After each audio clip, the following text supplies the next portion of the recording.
Ladies and gentlemen, welcome to the Back Yourself Podcast. Your host, and I'm back with a bang, baby. Magic round. What a fucking round it was. What a round. It was What a magical round. indeed for the Back Yourself Podcast. Good to be back with you boys. Shout out to those that missed me. Up yours to the ones that didn't. And for those of you that don't know me, because my boy's been over here getting clout in my absence, I'm Hussein. This is a two-man podcast. I have been in the motherlands of Iran for the past 2 weeks, but I'm back now. I thank God I'm I back. thought Matt That's all was I'll be the saying. other member. And shout out to Matt. I truly missed you. And you know what, Chris, everyone, all the fucking Dogs fans. What about Zarafos brothers?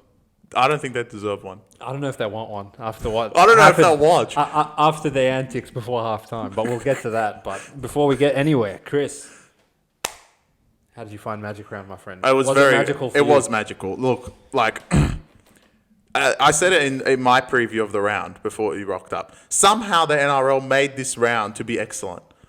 With was the awful. shithouse draw that they had. The games themselves ended up being quite good. The draw was diabolical, but then every game managed to be pick-up. And you know what? Did I miss Manly in a Magic Round scenario? A little bit, but the round was still fantastic. So, like, what can I say? That's very true. I think the games were high scoring and they were close, and that's a footy fan's wet dream at the end. Yeah, of the exactly. Day. They just want like a lot of action and close games that go down to the wire. A lot of them, and a lot of them did go down to the wire. And they come back. Except for a few of them today. I mean, fuck me, Broncos. Like, I got some words prepared for you guys, but how about I think it's appropriate that I review the games in isolation of this weekend because I actually don't really know what the fuck's been happening for the past month. You haven't missed much. So I won't be referencing teams in terms of the season or whatever, but you can feel free to do that. How does that sound? Yeah, all right.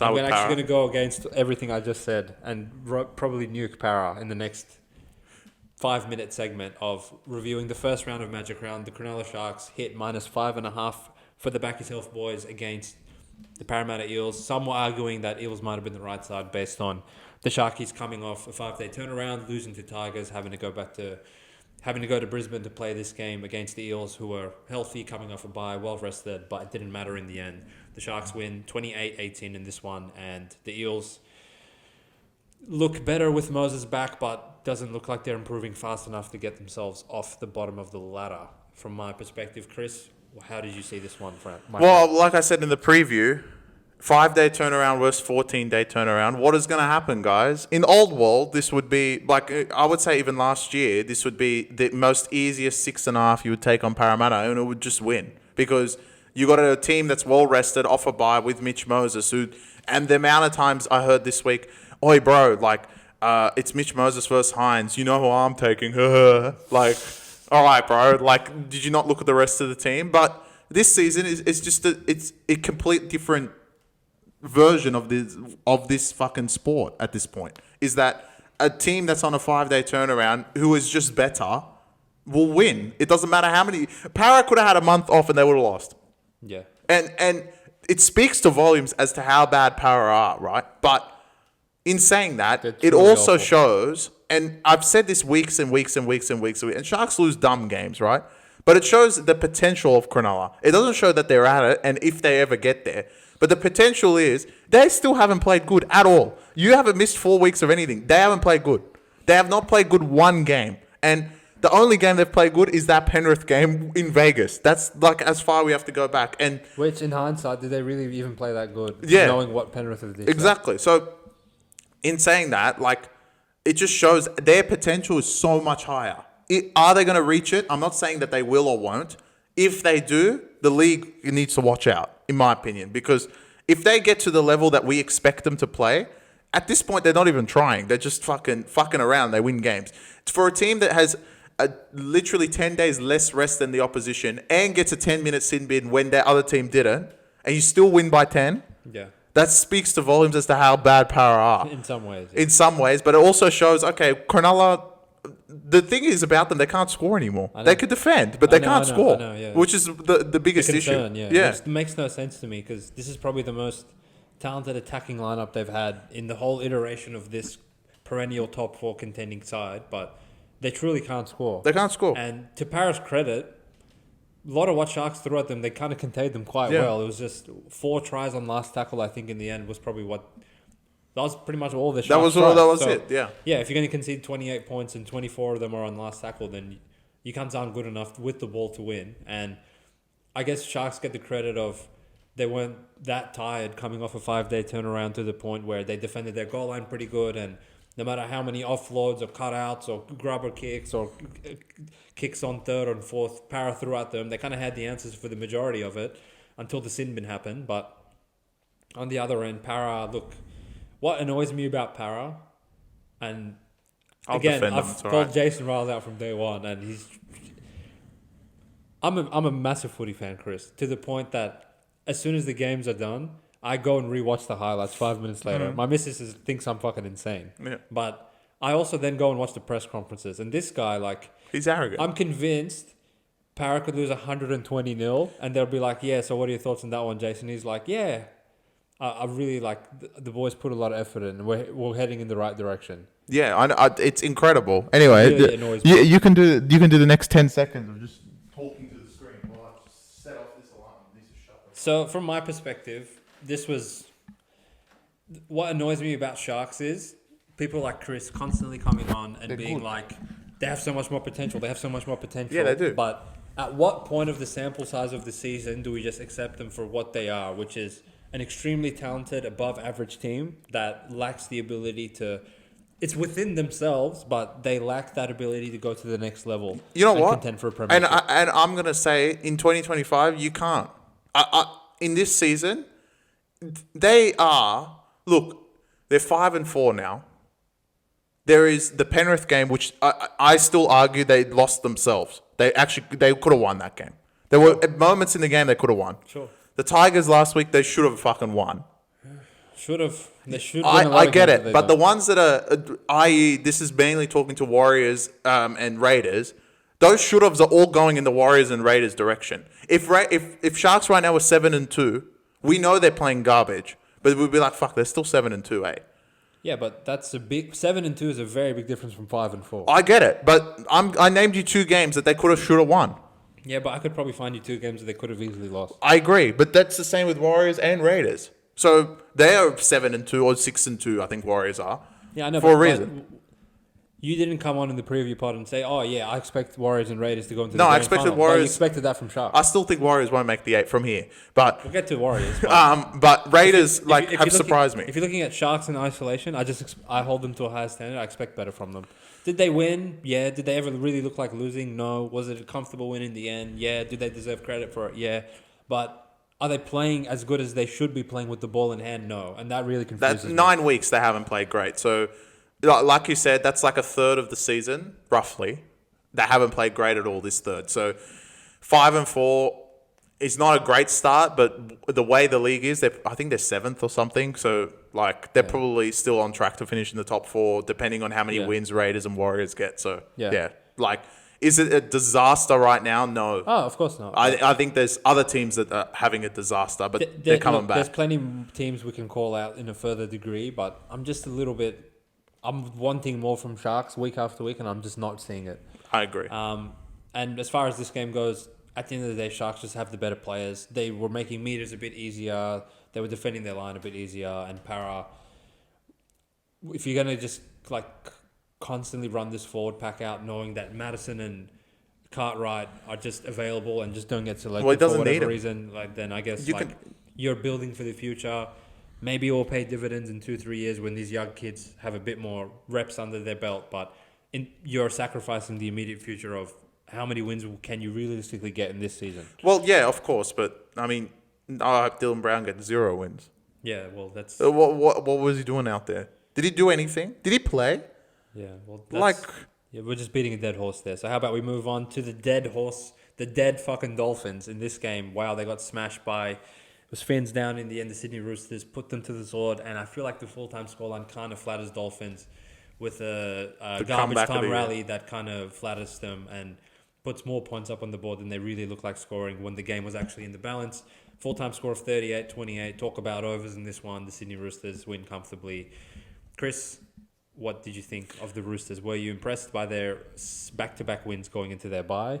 Or was this more just shit Dolphins? It's the same Roosters. Look, Roosters from week 1, their problem is getting the ball over the line. And we sat here and laughed very hard when they lost to Warriors, when they had 9 line breaks in the first half. One try, which was ridiculous. Now they're just... all that's happening now is the scoring. They're still playing the same way. And don't get it twisted. Yeah, it makes the scoreline look like... and their table, their ladder, slowly, they're going up. They have 3 wins now, 4 wins, 3 wins. 4. They look much better. They've won back-to-back games. All of a sudden, those passes are hitting the right man. It's the same Roosters. And look, a lot of people are going to high-fly them and still think they can make the 8 and they're a top 8 caliber team. I still don't think they are. I think what intrinsically Roosters are will prevail later in the year. And at this moment in time, they've won back-to-back games against a Dolphins side who I'm going to defend because I actually think they had a few outs this week, especially through the middle of the park. That is their number one problem. But also, I'm going to flame one particular player. Marshall King, you've been atrocious the whole season. You might as well not be there as far as I'm concerned. You've literally got your bag and just said, fuck these cunts, I'm going to give up. Literally, the try on the second try, I think he scored. The second try, Warriors, Roosters scored. It's through the heart of the team. And what's his name? Marshall King is literally right there. Like, a competent hooker tackles him. Peter tackles him, for God's sake. So, maybe it's not just... Peter, but... Yeah, well, I said competent. I'll give Peter that. At least he tries, you know? But, like, I don't see much from the Roosters. Yeah, they can make a run. Yeah, they can probably finish 9th or 10th, but I can't see them in the 8, and I still don't have them in my projected 8. I think there's other teams that are more talented than them and will be playing better towards the end of the year than this Roosters team.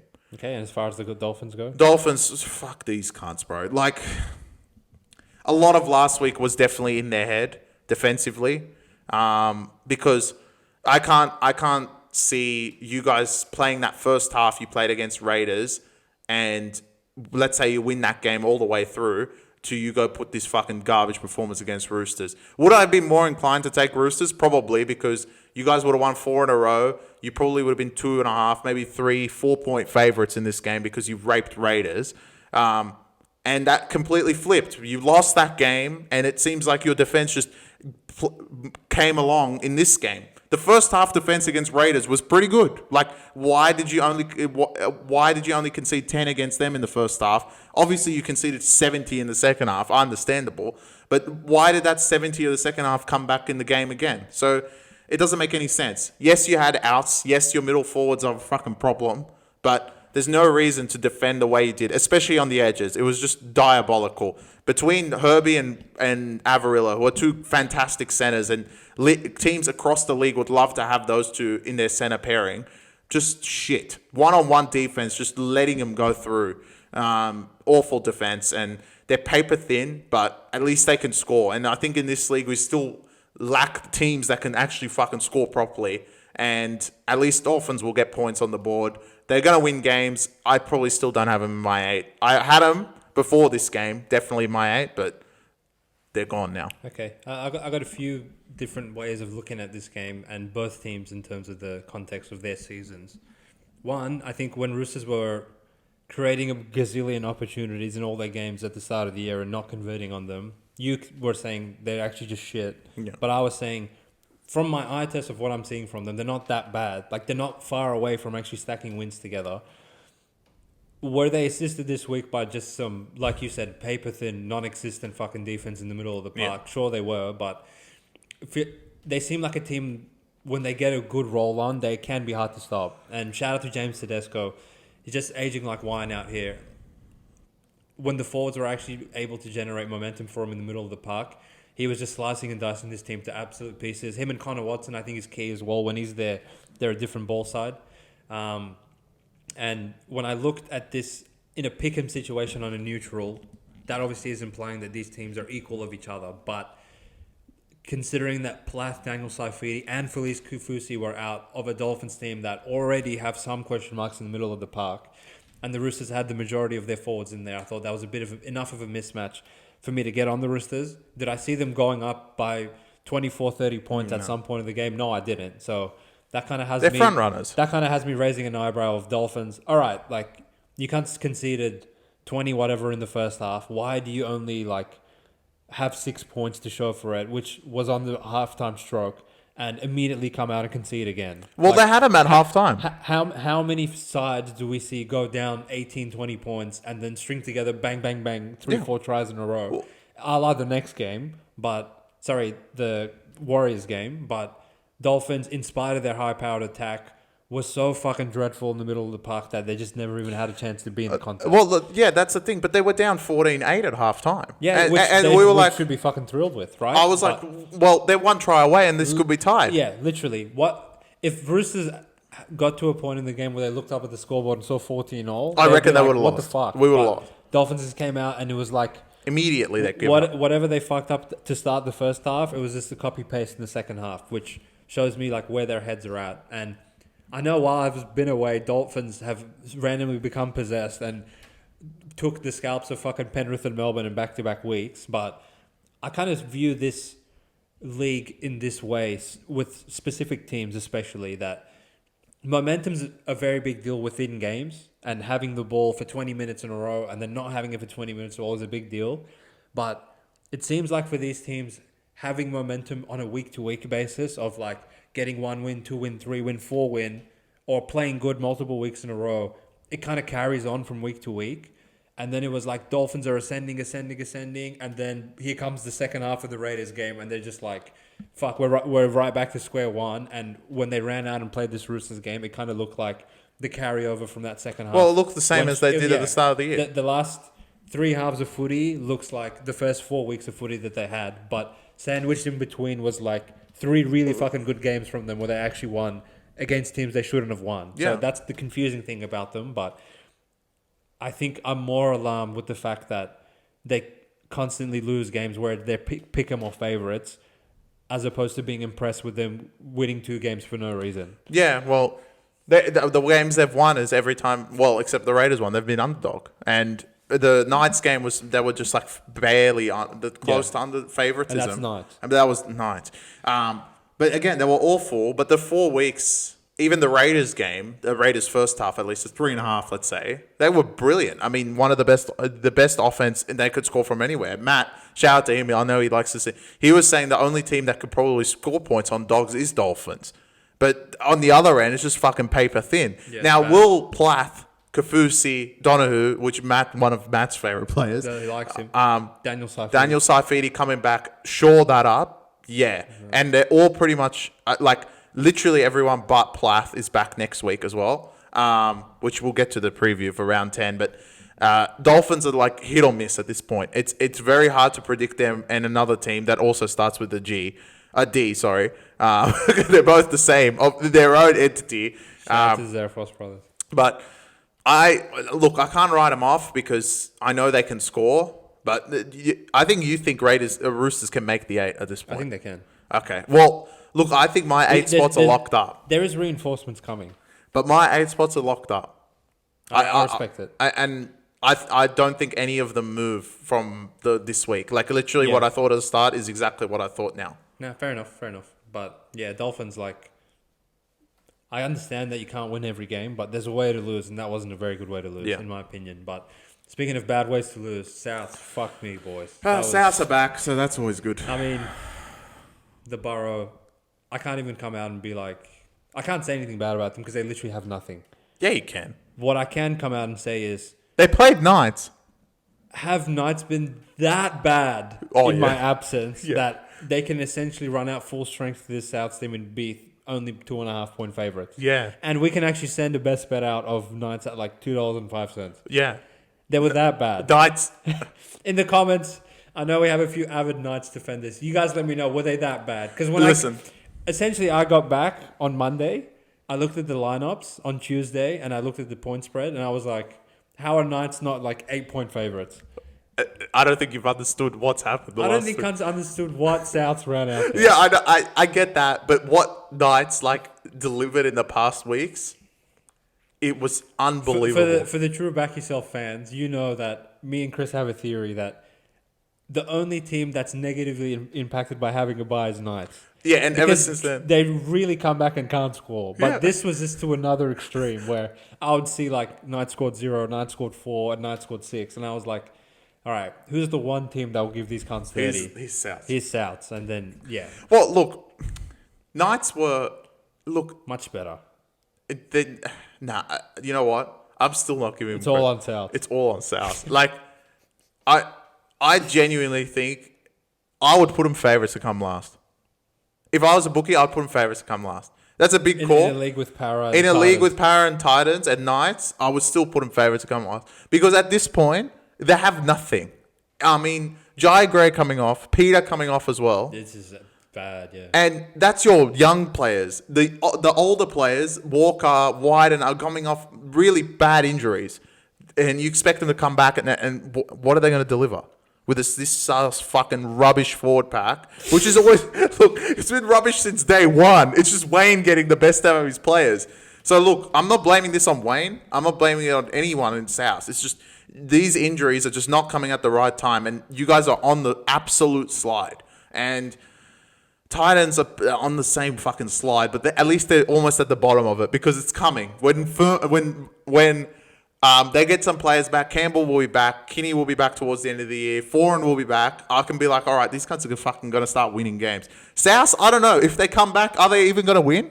Are they going to go back to the same South as they were the first 5 weeks? I doubt it. I don't think it's going to be the same fucking South. And the first 5 weeks, everyone was shocked. Bro, whoever they plug in, they're gone. And at this point, Wayne's like, I have to plug in everything. I can't get them out of this. Okay, and what was the full-time score on the weekend? 30-4. Okay. 26 points was the differential. If you give them on the weekend that they lost, Latrell, Cam Murray, Wyden, Humphreys, Cody Walker, Alex Johnston, Murray. Do they? Yeah, they would probably win. They would beat Knights. They could have won 30-4. Yeah, you know. So in that context, I really thought, how in God's name can anybody take Souths at a pick'em or something with this lineup? That was as simple as my... Yeah, look... fuck me. What are you taking Souths for? Like, what are Souths running out that they offer any value? Literally, the problem is... Souths was that bad. Souths couldn't even repel them. That's the problem. I know. I know Knights, like, if they didn't score, like, the first couple sets... You know what? Knights actually got lucky because they scored so early. Yeah. If they didn't score early, they would be like, oh my God, this is the same garbage. We can't even score past this South team. And they would have given up. Yeah. But low-key, the defense of Knights has actually been fine. There was never the issue with They Knights. can't score. Intrinsically, they can't score. And it's just incredible how bad they are offensively. But this week, they didn't even turn it on. I don't even want to give them credit because of South. They had nothing. No. Knights can win us over a little bit more next week. But for this round, it was like... Okay, you should beat Souths, regardless of what the price is that it's pick'em or something. You should technically be like 8-point favorites. Correct. You're not because of how fucking dreadful you've been. You won, that's good. Now back it up next week. Don't go out and score 4 again, because then we could just gonna come on and be like, you can't score. On the other hand, Souths, essentially you get no slack from me because the only reason you got molested to this extent is because you have nothing. And already you had nothing, but now you take away Peter and Jai Gray, and like I can't even fathom who the fuck was playing fullback at that point. That young winger that shouldn't even be on the wing in the first place. Yeah, I can't fathom their lineup next week. I can't even imagine who they're going to run out. It's bad. It's bad in South Sydney, but every year there's one team where the injury gods just decide this is not your year, and unfortunately for Souths, that was them this year. That's just unfortunate. Imagine people took Souths like top 8 after like 3 weeks. And like now you're watching them and you're like, my God, they're just shit. I think after beating Roosters, that would have been a good time to fade them in terms of like, all right, you're not actually going to make the 8. But again, who knows? Maybe if Latrell and all them were there, they don't fucking lose by 50. Anyway, good job, Knights. I'm really proud of you guys. I don't. Shout out to Fletcher Sharp. I think he was really fucking... Hat-trick on his birthday. Hat-trick on his birthday, 21. Never looked better. Every time he got the ball... Well, we've been saying to you, he's been fine. Yeah, it's the rest of the team. Yeah, look, it's Knights. It's hard to explain because... It's Adam O'Brien. He thought too much. He thought of a new offense. Yeah, that's what it was. Shout out to you, Christopher, for hitting upset alert with your favourite team, Up the Mighty Wars. Up the Wars! I feel like it's warranted that I get up and do a haka for the boys after the way they hung in the fight in that last 10 minutes. Someone hung in? Someone hung in, all right. Whoa, I didn't realise. cement themselves in the top 4 with another victory. Shout out to Luke Metcalf. Not only was he good with the ball in hand and with the kicking team, but he saved them at the end when the Cowboys were knocking on the door with that try-saving tackle against Murray Taulagi. Full time was 30-26, I want to say. I know that because we lost on under 53.5 with our first losing best bet of the round. Anyway, what? Were you impressed by the Wild? Saying that it's our only losing best bet of the round. No, we lost the Raiders overs. Because how can you expect... I thought we won none of this. No. Oh, damn. No, it was over. All right, 2. So we went 6 and 8. But shout out to BackYourself. Yeah, at this point, my ladder challenge is still alive because I went Waz head to head. Yeah, okay, look. All right, listen. First of all, I said this last week, and you cunts don't fucking listen. Which, every week, no one listens to me about Cowboys. They're actually really, really, really bad. And it just takes, literally, just a little nudge for them. They're like on the edge of a fucking hill. And if you nudge them, they'll tumble all the way down. Literally, they tumbled all the way down at halftime. When Clifford just, threw it to Pompey. He threw it at him, basically. Nothing was on. He just throws it at him. When he threw it to Pompey, in the old NRL world of 2024, 2023, even with the 6 again, that game's over. Cowboys would give up. It's done. But in this fucking iteration of this stupid sport, you get a little bit of momentum. And it's like, how do I explain it? It's like you have 5,000 more soldiers on the field. And all of a sudden, everything starts going away. And everything went the Cowboys way in the second half. Here they come. They messed up one try. They messed up another try. Then Metcalf saved a try in the corner. And as soon as that... You know what's interesting? As soon as Metcalf saved that try in the corner, they didn't look like scoring. Again, yeah, for 15 more minutes. And it's like, okay, so what the fuck happened in that 25 minutes? Momentum. And why is the momentum so strong? Because the way the refs call the game is just fucking call every 2 seconds when the momentum's on your side. If you watch the Cowboys and Warriors game, and the amount of people that when I did the podcast on my own, wrote in the comments, Warriors are the most disciplined team, Warriors complete the best, Warriors do this. Yes, you're right. Then what happened that start of the second half? It's incredible how people come to me and say they're the most disciplined team, they won't give penalties. Go watch the start of the second half. It was penalty, Cowboys score. Penalty, Cowboys score. Okay, they're the most disciplined team until there is a certain point that the ref is a little bit stricter and he starts giving them calls. Cowboys should have never been in this game. It should have ended 40 to maybe 20 if they got there.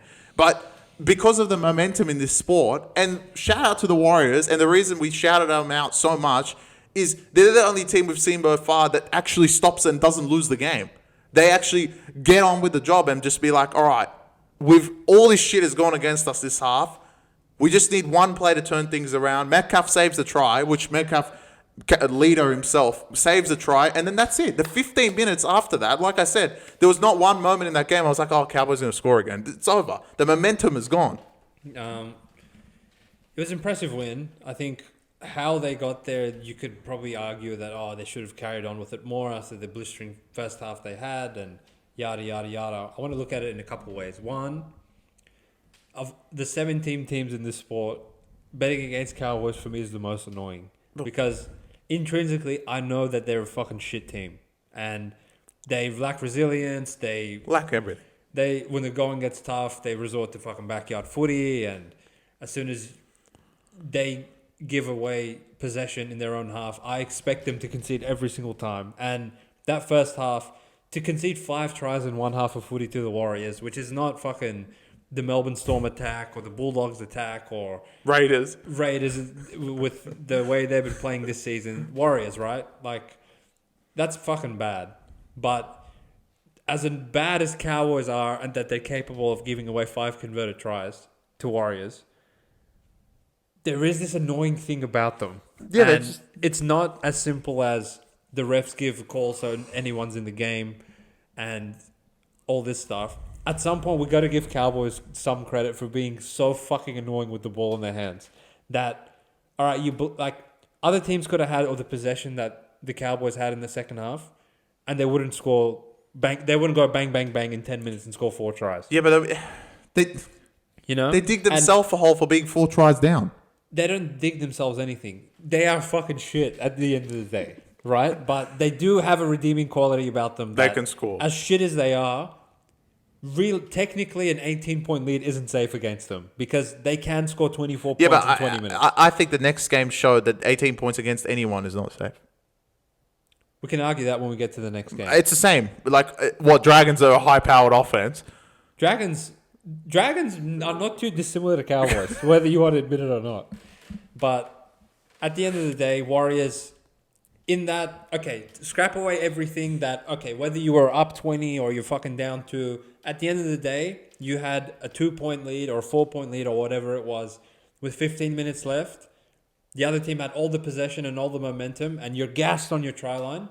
In that situation, I want to say probably 13 other teams give Cowboys that one extra try that would have given them the lead, and then that would have been done. How many times have we seen the team go up 18, and as soon as they go down 2 points, they're done. They're like, all right, we've succumbed. The lead is gone. No matter what we do, even though there's 15 minutes left, we can't score. It's over. But Warriors never gave them that opportunity to get in front of the scoreboard. They never give up. No matter how much Cowboys threw the footy around that last 10 minutes, the Warriors had the answers for them. At this point, 9 rounds in, the sample size is big enough to say that Warriors are a decent team. They are well disciplined. They stick to their structure. Webster's a good coach. And they are miles apart in terms of their spine play from the week 1 fucking disaster in Vegas versus now you see Metcalf and Egan and Harris-Tavita combining much better than they used to. And you got disaster Fisher Harris in Melbourne. and Tuivasa-Sheck and DWZ coming back in the upcoming weeks. Gives you a lot of hope as a Warriors fan to suggest that, you know what, we probably deserve to be in the 8 and we could fuck around. And if all these other teams are going to fumble and bumble for the rest of the season, there's no reason why we can't keep winning games by 2, 4, 6 and hold that position in the top 4. On the other side of things, Cowboys, you guys had a good month. You had a couple of good wins in a row. Just fuck off. All of a sudden, you come to the last team that have fucking given Raiders a loss, which is more than I can say about a bunch of these other losers. But you're not capable of being consistent enough to just string together win after win after win. You had a loss coming to you at some point.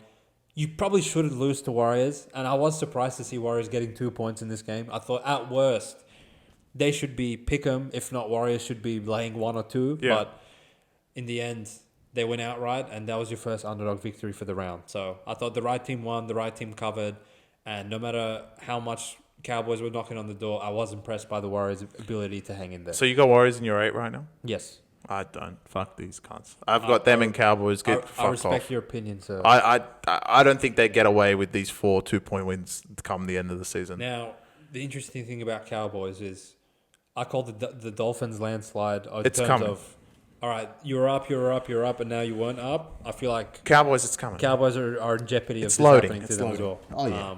Last is not out of the picture for these cunts. Speaking of jeopardy, we can move on to the Thriller in Manila at 7:30. No, the Tigers. Up the mighty Tigers. Shout out to you, Harry. Do you have any Tigers fans you like to shout? You can shout out yourself if you I'll like. shout out 'cause you like myself, them. and I'll shout out the Zerafos brothers. And I'm sorry, I'm sorry Sua did that. Harry, who went up to Magic Round for Pappy's 100th. Good mates with Pappy.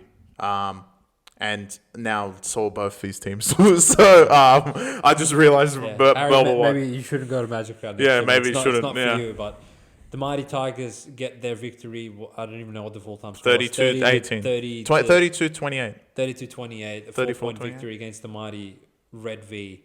And we may as well just skip to the turning point in this game where Sua really fucked the Dragons fans over. It's unfortunate. He's a good player, Origin caliber.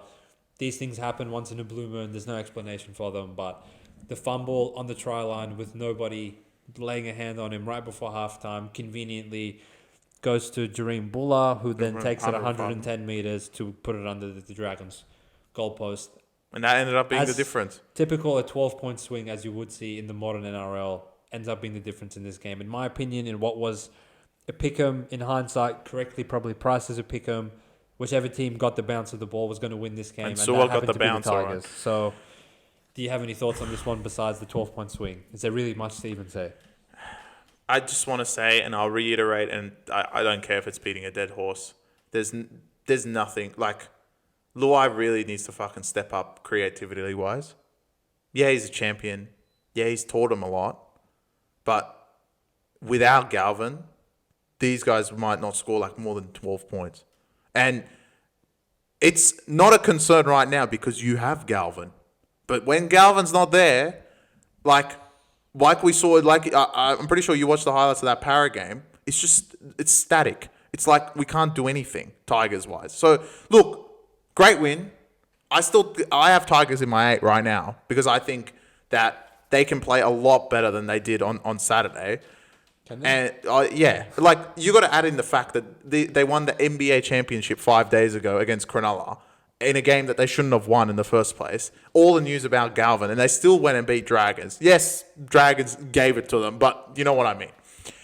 So it's just that, like, how many weeks does this kid have to prove his worth? And okay, if there's no turning back for him to stay at Tigers, you just got to enjoy the year and a half. But you have to say the truth. Without him, Tigers are fucked, and the offense is just absolutely gone.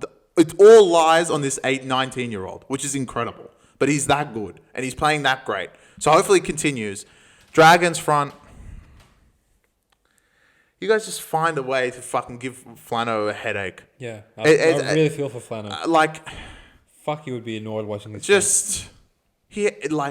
I don't. What would he say in the post game? They had him. They literally had him, and they had him probably like 5 different times. Yeah, and it's just stupid. Like they repelled him off in that first 10 minutes, and then they scored. I know. And I was like, well, Dragons should get on with the job here, but then Dragons concede. At the point that Dragons scored the first try, I was like, these cunts are going to win, aren't they? The one defensive error, Sloan. I mean, fuck me. That was bad. Holy fuck. I thought the Dolphins defense was bad it's Sloan. Sloan, it wasn't even an attempt. He did an attempt. It was just like this. Really I was bad. Like, what? Where I was like, Dragons, why do you guys do this? Yeah, and Dragons, after watching the Melbourne game, I might have a different answer, but I think that was probably the most frustrating game to watch in terms of, if you're a Dragons fan watching this, you literally be pulling your hair out. Because they tease you, right? They give you okay, we can dish this up.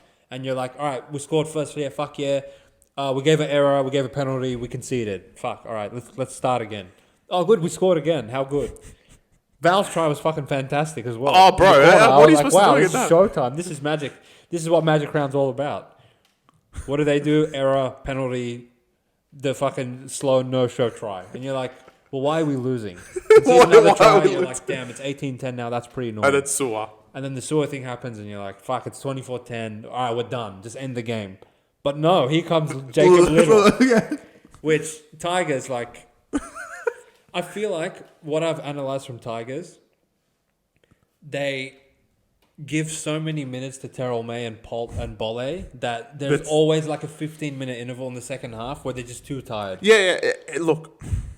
It's reliant. Okay, it worries me going forward. For everyone that I might just be glazing Galvin too much, but I'll add the Terrell May into it. Without both of them, they're fucked. Last. Honestly, that's how bad they are. I can't imagine what they'd look like in the middle of the park without Terrell May. But I feel like Benji's doing the wrong by him by playing him this much. Yeah, he needs to relax, breathe a little bit. And why does Royce Hunt get 10 minutes a game? Royce Hunt doesn't play enough.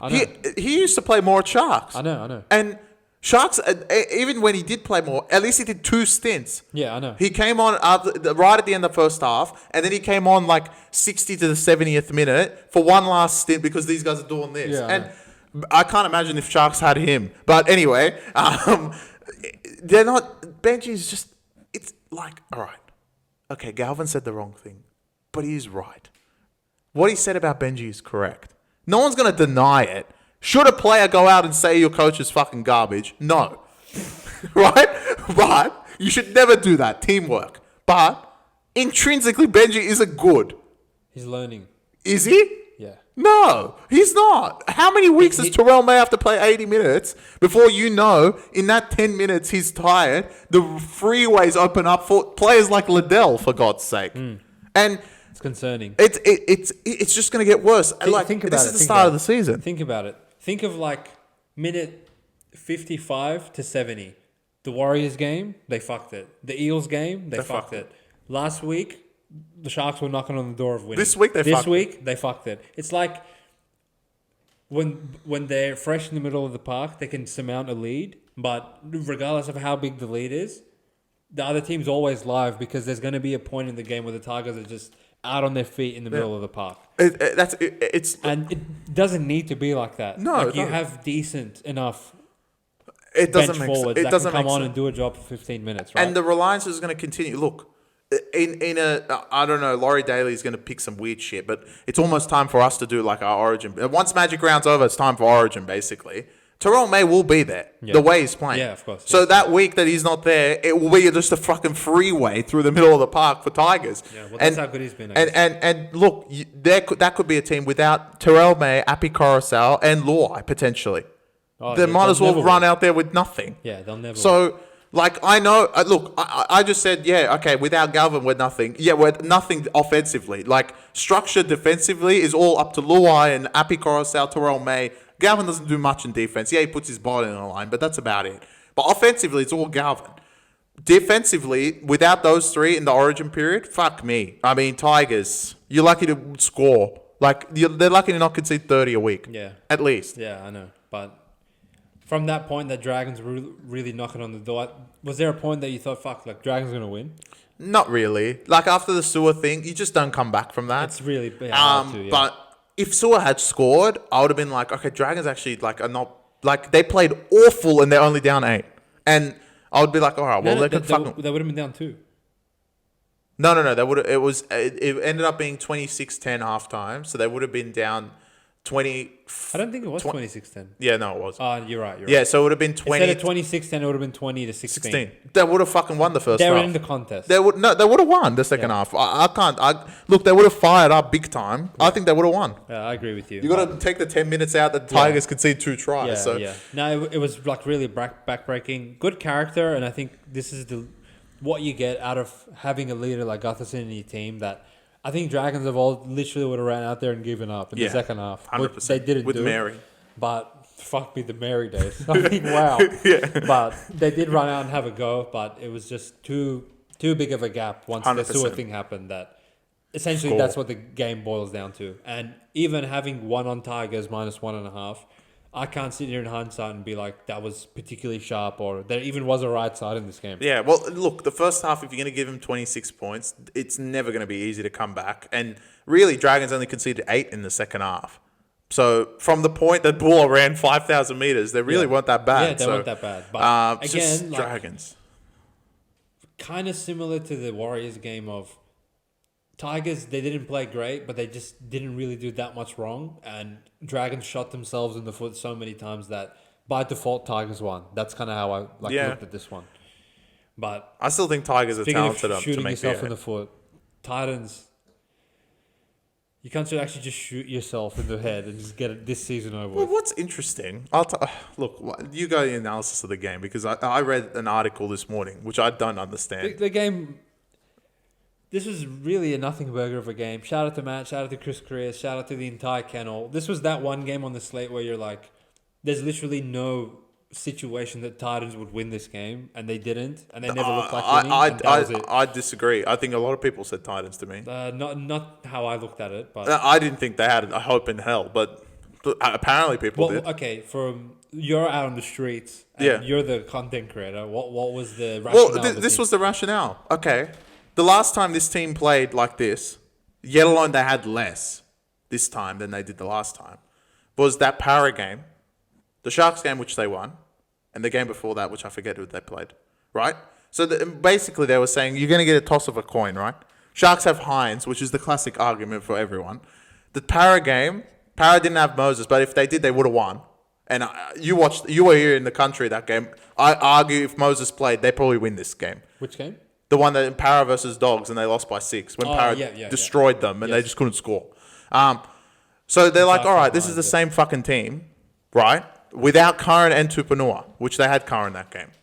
I was like, all right, so what are you saying? Well, Titans, like, they have to win one at some point. They're at home. It's going to be sunny. And then, like, I looked at the lineup, and I'm like, they're right. Titans are really not that bad. Like, they shouldn't be 11-point dogs. Why are they 11-point dogs? If you sat back and just watched this and literally went to Iran and came back and said, okay, so Dogs are without Burden, Tupanua, and current and Titans are 12.5, I'm taking Titans. But Titans have been that atrocious that you can't. 20 was enough, I think, maybe today. Barely, 20, yeah. barely, right? They're just awful. Yeah, they're fucking dreadful. And I still don't think they'll come last. Yeah. The thing with Titans is they have talent. So Yeah. it's hard to see them coming last because, like you said, the books are smarter than us at the end of the day, right? And when they have the fucking testicles to put Titans 12.5 at home without Burton, without Tupanua, without Curran, what would the line have been? You literally would have seen 18.5 in Gold Coast with those three in there, right? Why are they doing that? Because this Titans team, they're capable of anything. Yeah. And I don't mean that in a compliment whatsoever. And I've been watching the footy for about 2 decades now. And outside of their inaugural season and maybe 1 or 2 after that, this Titans team is just a fucking disaster. Yeah, it is. Year after year after year after year. And I thought if there's one cunt that can go and save them, it's Des. And I'm at a point where genuinely, if Craig Bellamy signed there next year, I'd be like, they probably still missed the 8. Yeah. Because there's nothing that can help these guys. They're so beyond help. And I think what the article I read today was that Des isn't under pressure. And I'm like... Yeah, well, where do you go from there? I'm like, all right, well, that doesn't make sense because, that means they've just given up. Yeah. And for everyone that's on Titans to make the 8, I'm sorry, but your ticket's probably gone. But it's just that's just saying to me, okay, they've just given up. This is all they're going to be. This is it. Yeah, we have good players around the park, and whether we win or lose, it doesn't really matter to anyone except Tino. Who the fuck's going to give a fuck about them? I mean, Clarkey, I'll give you a pass if you want to change teams. This is ridiculous. Yeah, I know. Yeah.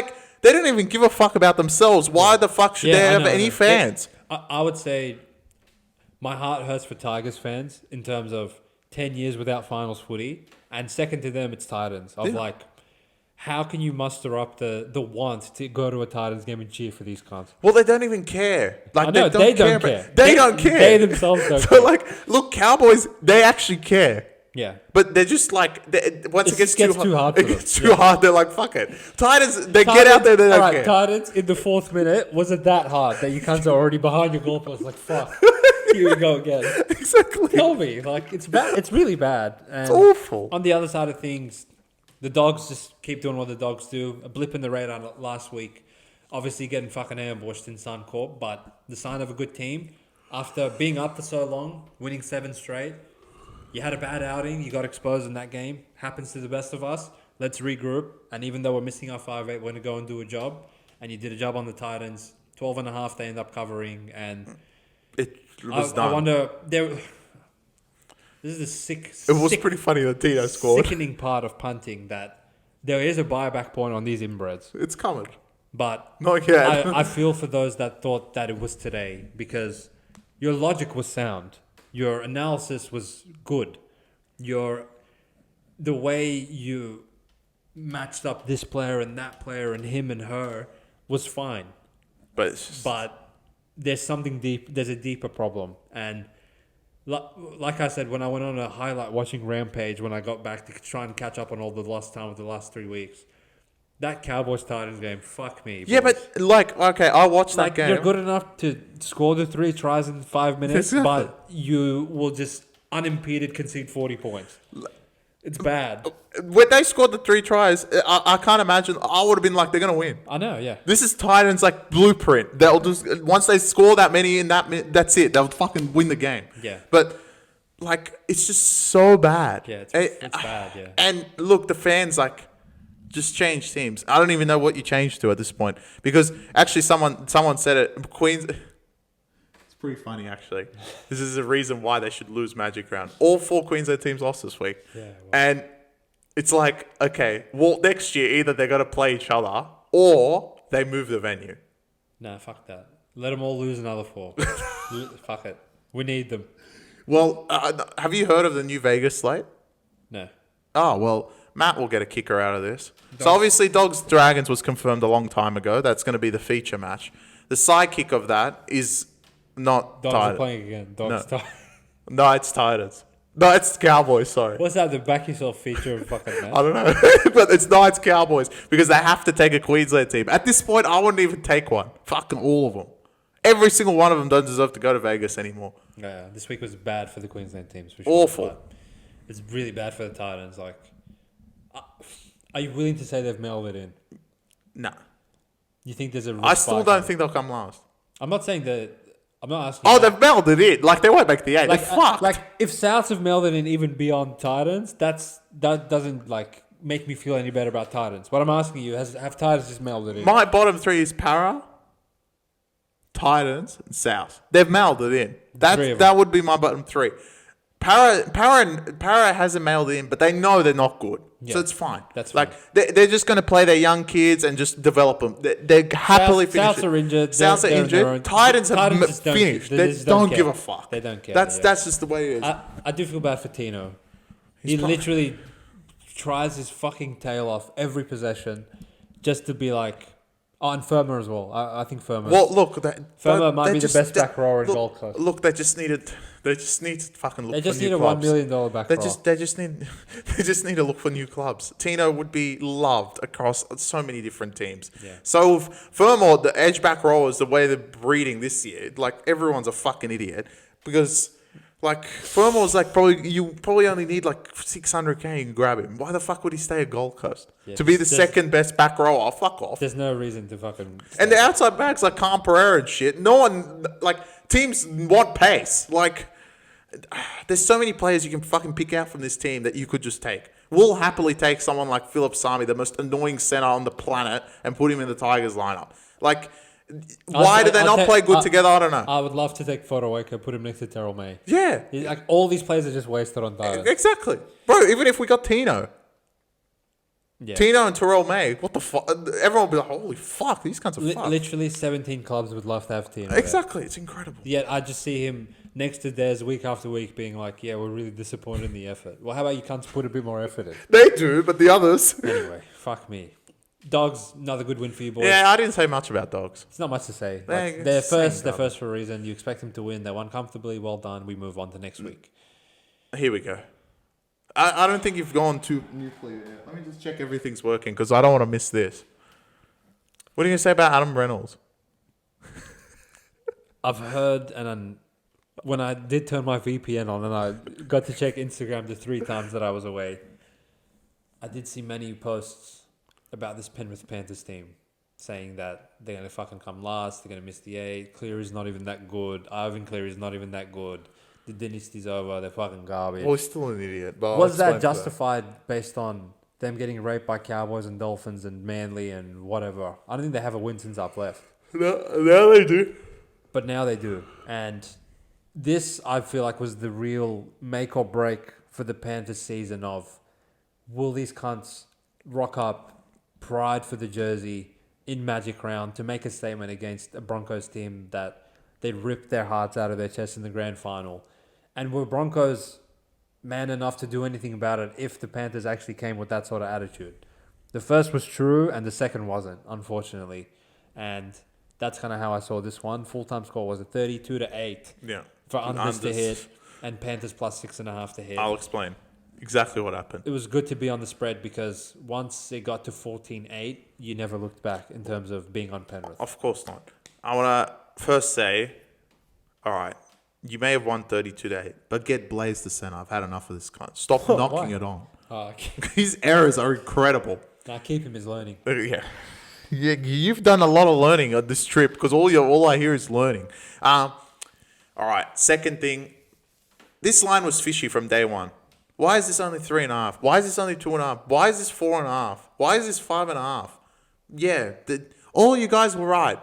Why was it 5.5? Broncos are the better team on paper. You look at it and you go, how the fuck are Penrith going to do anything? But there's a slight detail that you guys missed. There's 2, actually. 1, you've officially tried to ride Penrith off, which is a fucking no-no because this is Penrith. And 2, you've forgotten that this team was up 34-0 against the team coming first last week. And then gave up. Think of it this way. You were up 34-0 and Dogs won the second half. Dogs were absolutely demolished. 2 sin bins, anything went against them, but Dogs still won the second half. So how could you prove that Brisbane were any better? Now, was I someone that said, okay, Brisbane will win this game? Yes. Did I think they'll get fucking hammered? No. Did I think Penrith had enough in them to go to Brisbane and not show some fight and lose by 2 maybe? Yeah, I thought that was possible. Fair enough. But, Penrith just showed that, and for all the people that call me out, if people do see them in the finals, they're going to start fucking shaking and, they'll start doing this shit. Shaking to Penrith? Yeah. Yeah, I know. Penrith could come 8th. Say fucking, I don't know, Raiders come 5th. Warriors come 5th. I don't care if you give me Penrith, as long as they have Yo, Martin, Leota, Edwards, and Cleary, I would take Penrith any day against Raiders or Warriors. I know. And that's where I said they're going to win a finals game. Believe it or not, it's going to be one. These 6 teams are the only teams that can win a finals game because Penrith finish 8th, and let's say fucking Sharks finish 7th, and the teams they're playing are Raiders and Warriors. I'll be like, yeah, bruh. Well, Raiders and Warriors are going to win. Can they make up the ground through the origin period to finish? I'll explain. This fucking making up ground, they're 2 wins away because everyone loses to each other. So, because the league is so close, other than fucking Raiders, Warriors, and Dogs and Melbourne, everyone else is like a win away. Sharks are a win away from in the top 3. So, Sharks are 5-4. So, they can make up anything. Now, the origin period is going to be very interesting. But if Cleary doesn't get picked, that's really Cleary doesn't get picked, that's 1. 2, it seems unlikely that Edwards will be picked because apparently Laurie Daly doesn't believe in fucking tradition of picking the same cunt. So it's not going to be Edwards. It's probably going to be Tedesco, which is 4 for Roosters, which we'll get to them because their origin period is going to be a fucking disaster. Now, Tedesco, Crichton, fucking Watson and Leniu, disaster.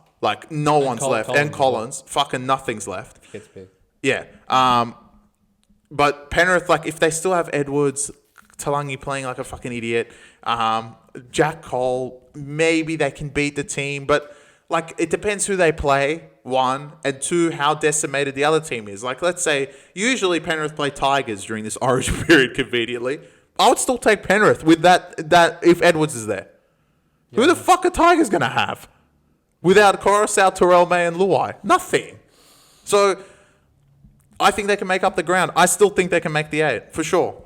I think at the point I left for my trip, it was after Penrith got raped by Souths. And I was like, they are not playing Penrith brand of footy. And as long as the key players you mentioned are there, I feel like they can turn it around. And once they do, they will go on a rampage where they win 5, 6, 7, 8 games in a row.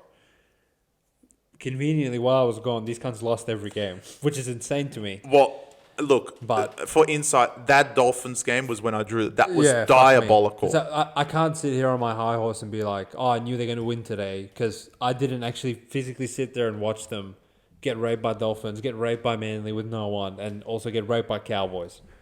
Maybe if I had watched those, I'd be like, yeah, I'll put a line to them. 5.5, Brisbane in Suncorp. They technically were home today, right? But I just know this Penrith team too good. When you put them in a corner, they become violent. They become vicious. And the contact in defense was vicious. What I really wanted to see from them in terms of Penrith DNA today was defensively. That's why we were on unders in the total match points of 47.5. Because if Penrith still have Penrith of old in them, they're not going to go and just concede 30 for the 100th game in a row. They're actually going to show some fucking resilience. To a no-Walsh lineup. To a no-Walsh lineup, right? And not Brisbane Dogs. Literally had one try from a bomb, and that was it. Yeah, but for 80 fucking minutes. Even though they had that much ball for that long in the first half. You can go to them, but I'm telling you, this is what is frustrating. They scored 34 last week against the best defense in the comp. I know, yeah. Without Walsh. I know. From a week-to-week proposition, it makes no fucking sense why they could rape Dogs and then get raped by Penrith when Penrith literally haven't gone to win in months. Yeah.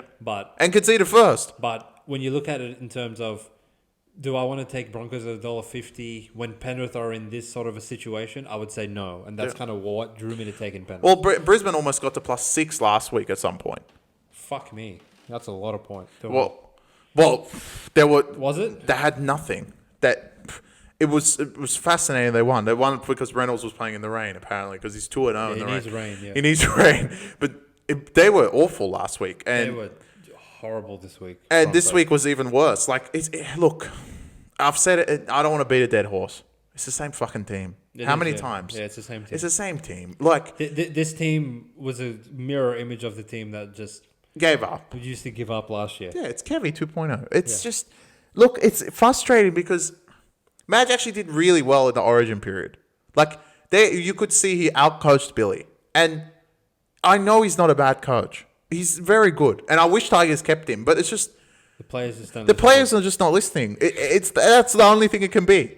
It wasn't Kevy, and it's not Madge, because Madge is proven in the past.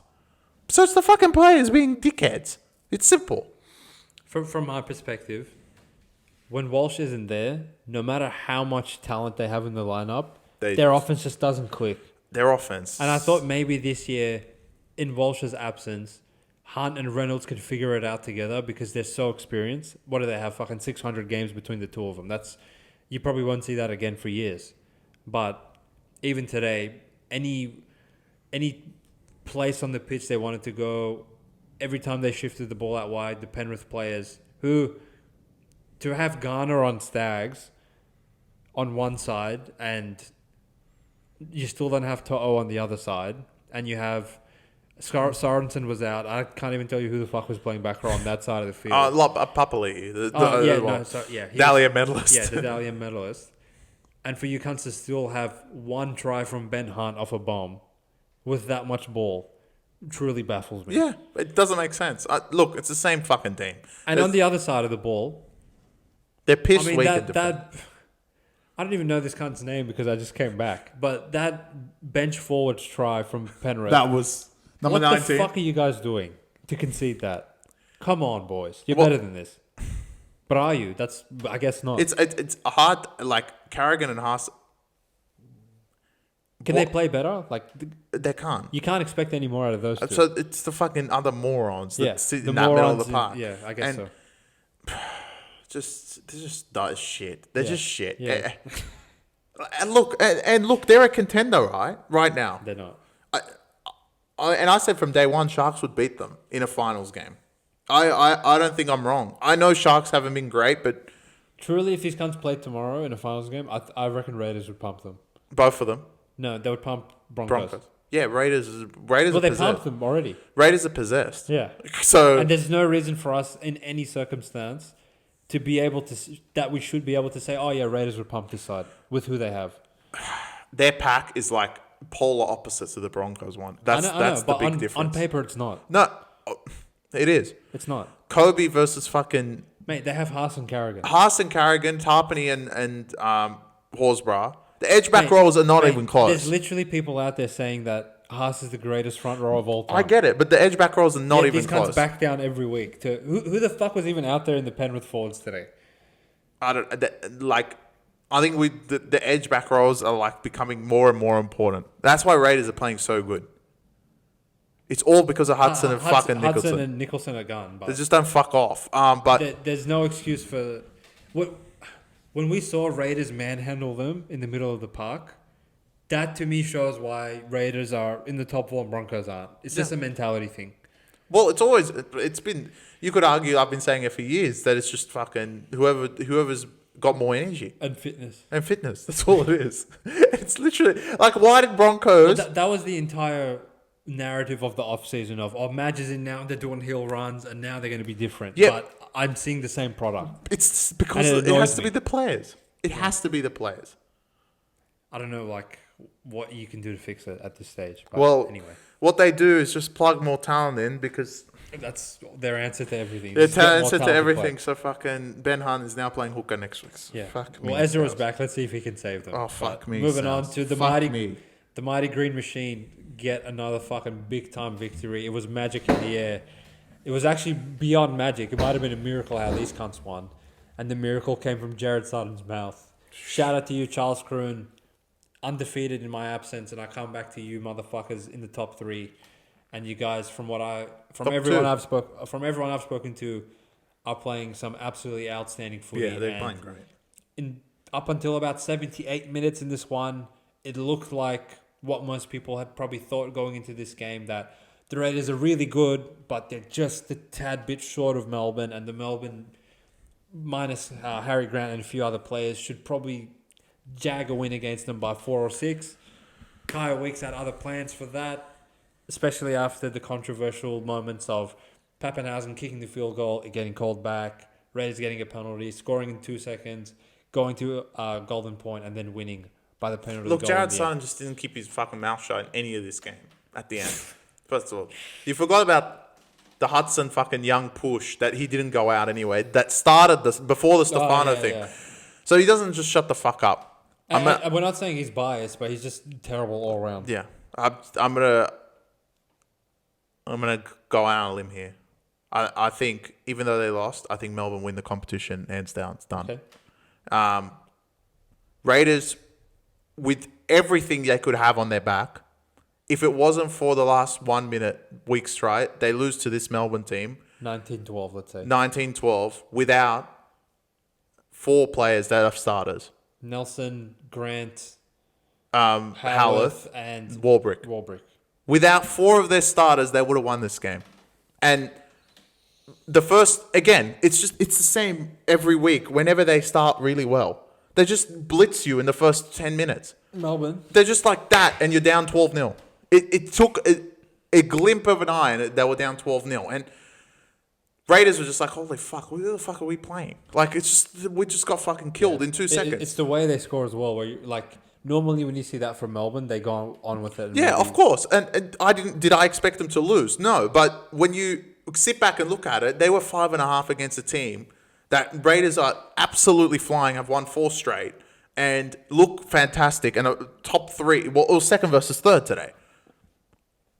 Melbourne had this done. Yes, they lost. I get it. But it was over. No one gives that fucking call that Jared Sutton gave.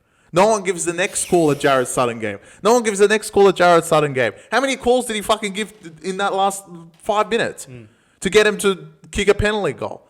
And on top of that, it's not like that you got down there and you made a good try. Weeks just like individual talent scored. There was nothing else that happened. Raiders didn't look like scoring at all.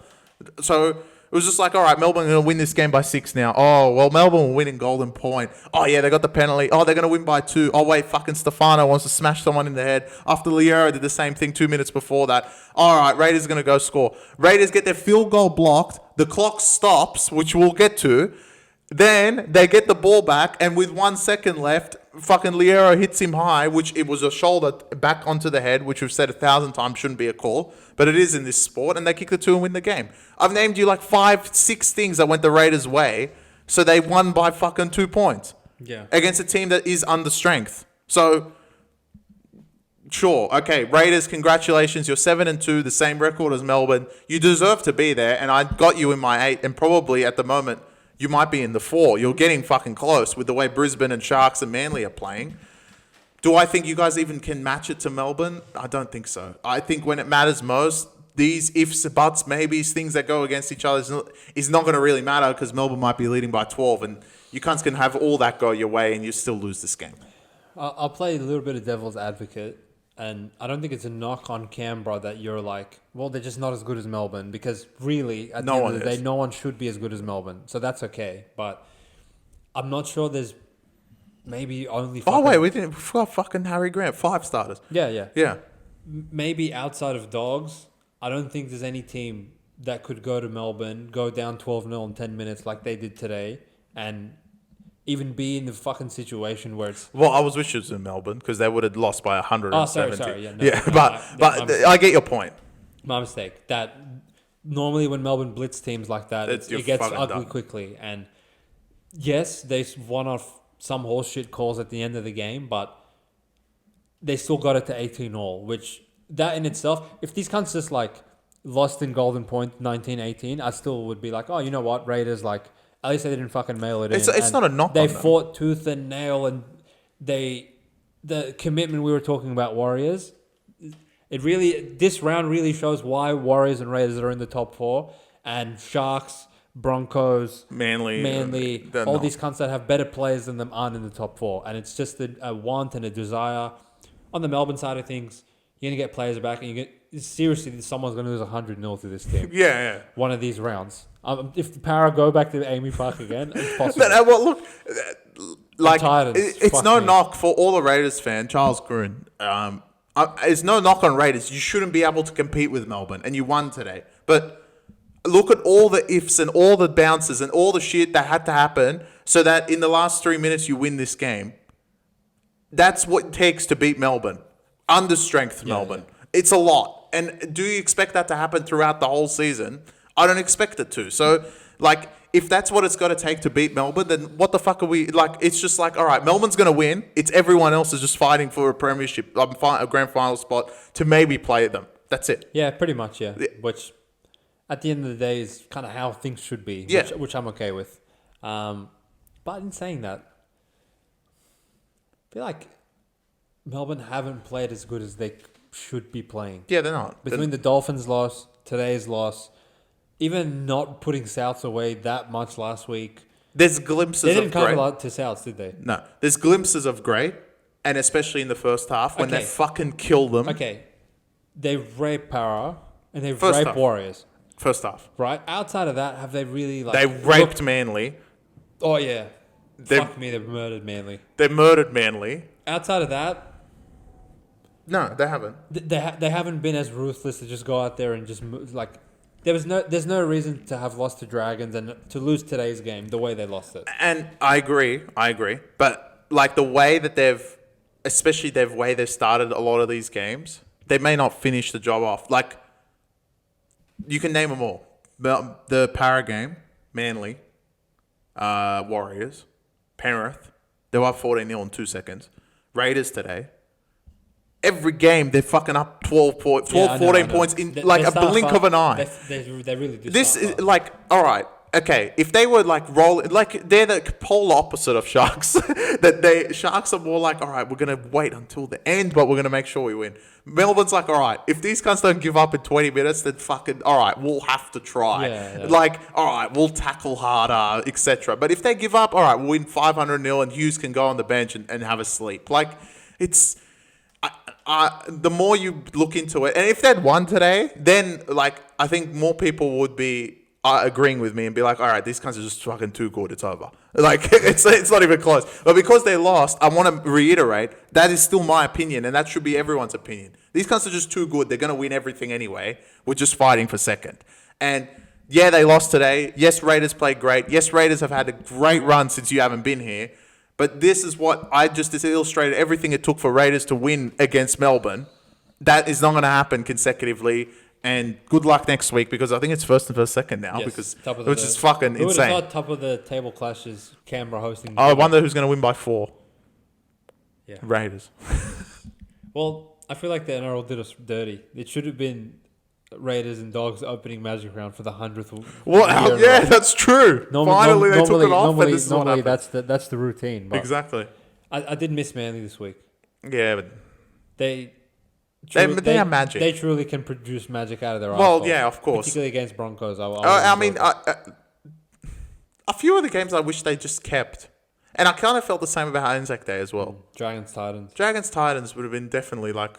Dragons Titans Bulldogs Raiders. Bulldogs, Raiders, Manly, Broncos, Sharks, Roosters last year would have been great this year. Yeah, it was great. Like there's a few games that you could just be like, Warriors Penrith normally on Magic is always entertaining. Stupid. Melbourne played someone that they destroyed last year. Yeah, because they always win over there, except for this time around. But like again, they got the best out of it. Based on where everyone was. Was it a shame it wasn't Dogs Raiders? Of course, but they get it next week, so what's the big deal? As a spectator that doesn't actually go to Suncorp Stadium for the weekend, does Magic Round feel any different to you when you watch the games? When you watch the games, not really, but everyone knows it's Magic Round. I kind of feel like the talk across the town is, NRL, like NRL's on this weekend. Who's playing who at what point? And that's what gets the Magic Round in. Look, they absolutely smashed it with the crowds. I think it was like 150,000 entered the doors over the those 3 days. That's good for the league. That is insane. Like, incredible for the league. And I can't imagine, like, I don't know the view ratings and I don't even know how to find them. But if I were, I could imagine the ratings would probably up, especially today.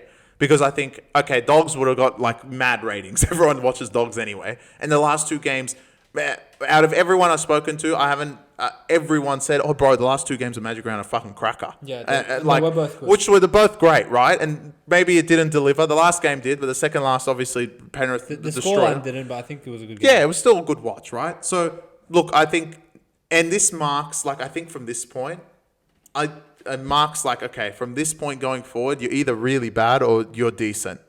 This is the interval of This is the interval of the season. The next interval is that Origin How do you time. handle Origin? How do you handle Origin? And that's like, what, 3-4 weeks away now? Because it's around the corner. So, like, this is like that huge part of the season. They've done such a good job, like, with everything in Magic Round. I don't agree with moving it out of fucking Queensland, even because I think Queensland's just a footy state. I don't think it will get as much. It might be great for us, but I don't think it's for the people in Sydney. We won't get. Keep it at Suncorp. I think it's Suncorp is just a perfect spot for them. Let's see what they do next year, but I hope that's still the plan, regardless of how many times they lose. I don't think it's an obligation. The only thing I hope is it's not an obligation for the Queensland teams to play. If they fucking don't deserve to play Magic Round, they don't play. It's fine. Like, you're gonna get crowds everywhere else. I still feel like I have the best system. Yeah, whoever comes last. Whoever scores the least points at the end of the season doesn't get a crack at Magic Round. No one wants to see Knights go. Knights have already done that. No, I don't know. Souths are coming for them. Knights still haven't scored 100 points in this league. It might take them another month. But for those of you that attended Magic Round, you let us know how it was live at the stadium. And as far as us for next year, if you feel like you would like our content better if we were actually at the ground for the weekend, there is potential for but, yeah, but like there could be fights. Yeah, cunts could be out for us. Well, there is a few things. I have to, if I'm going to Magic Round, I want Cowboys playing. And Warriors. For what reason? Because, like, so I can punch on with the Cowboys. Come for your of course. For your blood. Yeah, I don't know. Actually, no, you know what? After this week, Titans don't deserve to be there next year. I'm not opposed to rocking up for the weekend. It really looks like good vibes. And on top of everything we said, I feel like the players play a bit harder in Magic Round because they know that all eyes are on them, which is good. You, in a 27-round drawn-out season, you like the occasional round where the players are more invested. Indigenous round, Magic Round, Vegas. Yeah. These sort of rounds are rivalry round. These sort of rounds like get us excited as fans, and that's what it's all about at the end of the day. But it is a pleasure to be speaking to you all again on the Back Yourself Podcast. Magic Round in the books. A great round for us. It was magical. For the first time, I think, in its existence, we probably got out of Magic Round in a profit, which is comical. That's insane. I didn't realize. Every year we get raped. But at this point, this could be the backwards. Let's touch wood. That we kill it in Origin round as well. That's our next step because we always get well, typically, we go 50 in a row until Magic Round and then start getting fucked over. So maybe it's the flip side. We don't know. Let's start with next week. It's a good time to get on premium, I reckon. I reckon it's a great time to get on premium. Anyway, want to hear everyone's thoughts in the comments on Magic Round. If you're happy that I'm back, you let me know. If you think the pod is better with just this man talking into the microphone for an hour, you can let us know as well. I'll just take annual leave for a couple of weeks. All good. My throat's much better this week. Looking forward to hearing from you all. Hope you appreciate the content as always. Enjoy the footy, and we'll see you boys for round 10 preview 48 hours from now. Peace out. Peace.